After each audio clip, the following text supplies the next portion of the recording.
Whoever just said that. Domestic argument. Whoever just said that is cool. God damn it, Susan, when we get home. Alright, what is Not gonna embarrass me in another fucking Q&A.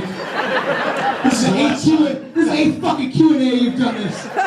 You said we had a group play. Ask your own fucking, don't tag me onto it. We agreed. People think I asked shitty questions. People think I asked shitty questions. We agreed though. You said before we left I'd ask the question. Yeah, you shut the fuck up. You said though. You said.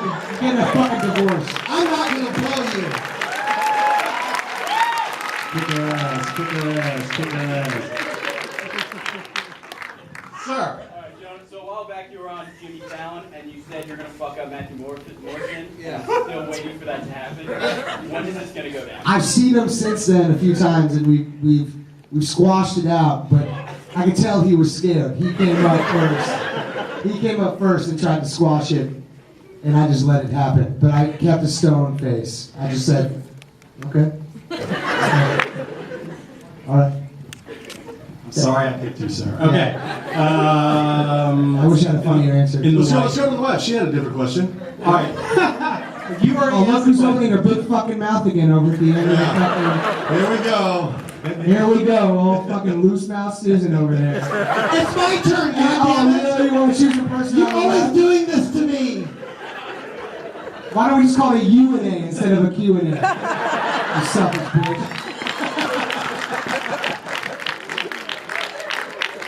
Oh, they're my kids when they do something bad, and they're your kids when they're good. All right. Go fuck yourself. Is there somebody in here has a different, better question? Ice Cube, as a real motherfucker, how annoying is it to work with these punk ass bitches? Finally, a real question. Look how bold and proud he is. Yeah. Oh my Hey man, God. he was in NWA, not you. I'm gonna beat the shit out of you. Fuck down. You're just a fucking guy with a hat on. Why don't you go play the low post somewhere? Leave everybody alone. Go meet up with the rest of Lincoln Park, and I'm gonna fuck you up after the show. Answer cute. What was it? Oh, it's cool, man. You know, these dudes. I had fun working with these dudes. You know, they crazy. They crazy enough. You know what I'm saying? So they definitely fit into the cube barometer of cool. So The lower part. yeah. The basement. It was fun, you know, we had a ball, you know, and Neil Moritz is the producer, and he's real gangster. He's more gangster than anybody up here, so when he come He's call, so fucking rich. yeah, you know, Neil is so rich. it's terrible. But, you know, I just wanted to be a part of this because what I like the fact that they took the series, flipped the shit, and made it funnier.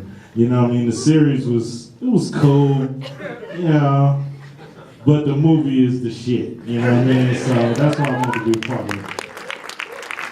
I remember meeting Neil on the set, and this is how badass he is. He was showing me on his iPad Total Recall dailies, knowing that I would not spoil them because I was too scared of him. Like, I wouldn't ruin anything I saw because, he's a little terrifying. Okay, yes sir, right there, in the back. Yeah.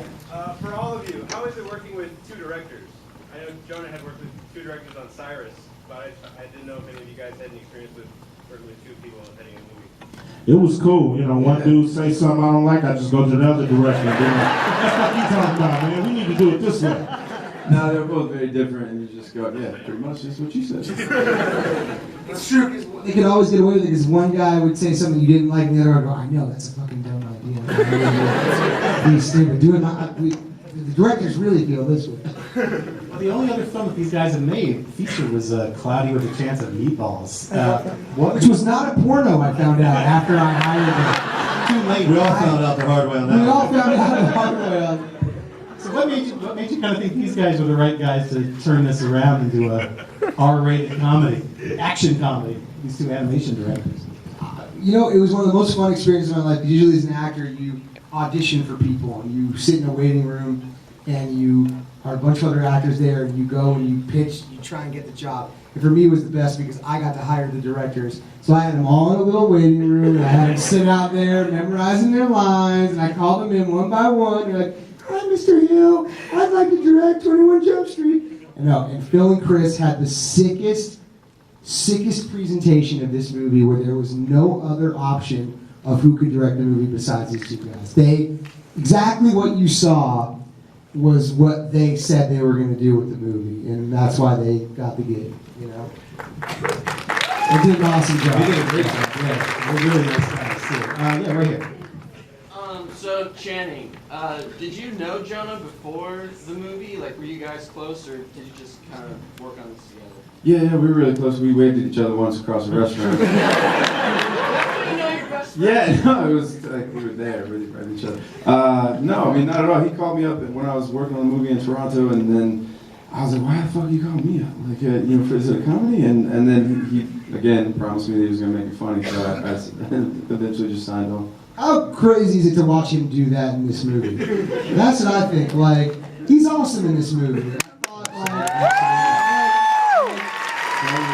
I think it's so cool when an actor goes out of their comfort zone, out of what they're known for. And he has a great metaphor with, like, I didn't want it to be me and a guy who was known for comedy because, as Channing puts it, it's like the 8th bite of steak. It's still good, but you've had 7 other bites of steak and you know what it tastes like.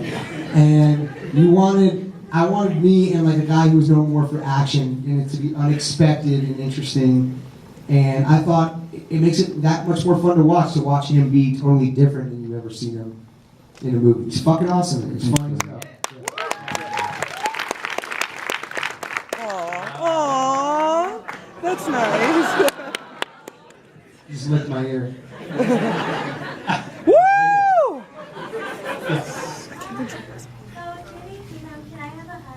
Oh, shit. What the fuck's up? Oh shit, there it goes. And it begins.